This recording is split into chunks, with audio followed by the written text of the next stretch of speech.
right now in most farming communities, they don't want commercial to come in. They'd like housing to come in first, and then they want commercial to come in second. Well, yeah, I was kind of wondering if, I mean, they don't really have any kind of idea whether an area is going to be rezoned in a year or 5 or 8 years, right? True. Yeah, they don't know, but they work on the master plan for sometimes up to a year before they pass it.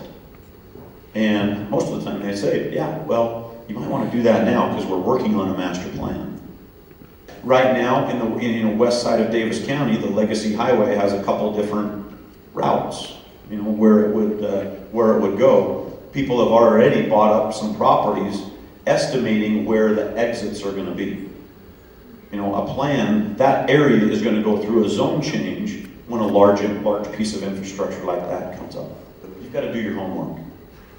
If you tie up a piece of property, and let's say, I like using examples of 10 acres. If you tied up a piece of property that's 10 acres, you would want to tie it up with some contingencies, obviously, because right now it might be zoned agricultural, and you need to rezone it into residential. That might be the current that might be the current zone that the city wants it to be there. So you want to be able to do your homework and know not only how many lots, what type of streets you're going to be, the cost of the streets, the infrastructure that you're going to put in. But then you're going to want to know all your permit fees. And you've got to go through, you got to hire a great engineer. You've got to hire, love the architects when they come in and help us design. And then you get all of the details like in a final plat map. It gives you all the dimensions. It addresses all of the easements and everything like that in the city. You want to be able to tie up the property with your contingencies, with some contingencies in there so that you can, if you hit a brick wall with the city and it's going to be a 2-year process, you don't want to be closing on the property in 3 months and have it take 2.5 years to get it approved. And you could normally get a feel for that when you're, the first few meetings that you're going to meet with them about. This is a plat map of a piece of property in Centerville. Okay, this on the north side, or the proposed Centerville city property, the very top side, it's a canyon. It's called Fort Canyon. That property has a stream where in 1983 big floods came down through that canyon. We ended up gifting the whole canyon, 4.5 acres, to the city so that they could maintain the stream. Because we know the 100-year storms will come back, 50-year storms will come back. And we didn't want private homes falling down into the canyon because the city couldn't get up there and kind of support and clean out and do all the things they needed to do. And that was a whole boondoggle in and of itself, something that the city really wanted. Now, you see the very top, the second arrow, or the one that points straight up on lot 409, that's pointing to an easement. The edge of these lots on that north side back onto a canyon, and the slope's pretty steep. So what the city had us do is along that very top piece is a white section, and it's a slope stability easement.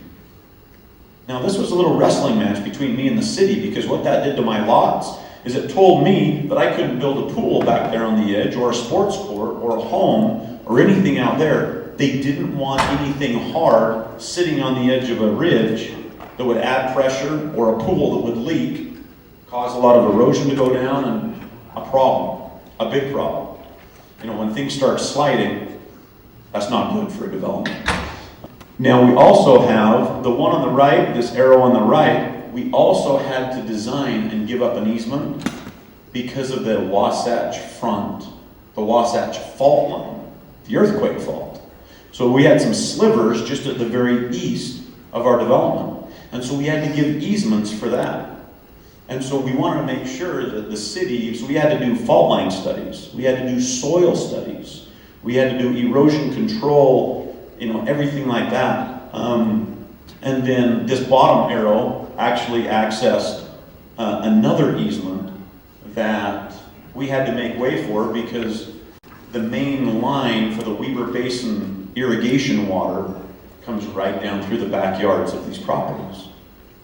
So as you go through a development, there are hundreds of issues that you're going to talk about with the city. And please know, I've had a lot of neighbors and a lot of friends try to go through the city process, and they all thought it was going to be like that. It's like, yeah, oh yeah, no problem. I'll go do this, Shandell, and I'll show you how easy it is. It won't take me 2 years. Oh my heavens. They come back to me, and they sit on my couch in my office, and they just say, tell me before I slit my wrists and put a gun. I mean, I'm at my wit's end. How do you put up with this? When you go through the process, please know, like we talked about earlier, the city's trying to do their job. They have a long list, a long checklist.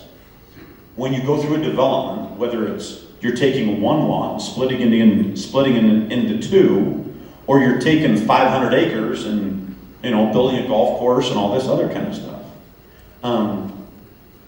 It's something that they're doing because they've got to check the box. Most of the time, it's not personal. Most of the time.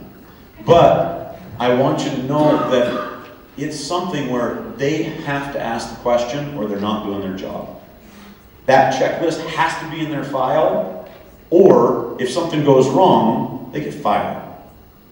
So you got to go in with patience. You got to go in and see it from their side of the table. And I really appreciated my dad's experiences because my dad did it first on his side of the table, on the city side of the table, being Davis County Commissioner. And then for the last 40 years, we've done it from our side of the table, trying to just find good development. Development that is not only good now when we propose it, but 30 years from now, when real estate values are still solid and things are still good. These are just some examples of a master plan that we would do for a neighborhood. This is a rendering. We would talk about streams, how to handle them, how to cross them, what type of culverts. We've got a little historic area. Sometimes when you're dealing in older town like the avenues and things like that, or little old pioneer homes in northern Utah, there's a lot of people that want to help you make decisions. And then when it's in a historical district, unfortunately, you got to listen to them. Basically, just make sure you know what you're getting into. Before money goes hard and before you close on anything, you got to do your homework. And it's probably as bad as the worst research paper you ever did in college, because you got to study and you got to read stuff that you really don't think is very interesting. But you got to be on top of it. The underlying theme, especially in a growth market, we are in a growth state. We're not decreasing in population, we're growing. Sometimes fast, sometimes slow. But the natural evolution in real estate is, it creates opportunities for all of us. Starts out as farmland. Farmland, gravel pits, mountains, things like that. And very quickly, when the population demands, it normally gets put into residential neighborhoods. And then when the rooftops show up, there's opportunities for strip malls, for places to shop, support all the infrastructure and the families that are there. Then, when all of that, we've seen it in Salt Lake Valley, where all of a sudden we've kind of filled up the whole valley, and then downtown infrastructure just starts going high. Because real estate, because the population has gotten that big, and the natural evolution is going to grow. So very quickly on Main Street in Bountiful, we may end up seeing 3, 4, 5-story buildings with commercial, retail, office space on the bottom, and 4 or 5 stories of apartments or condos on top. Because where is that? It's downtown. Downtown Salt Lake has it. And now they're going with City Creek, where they're going a mile high.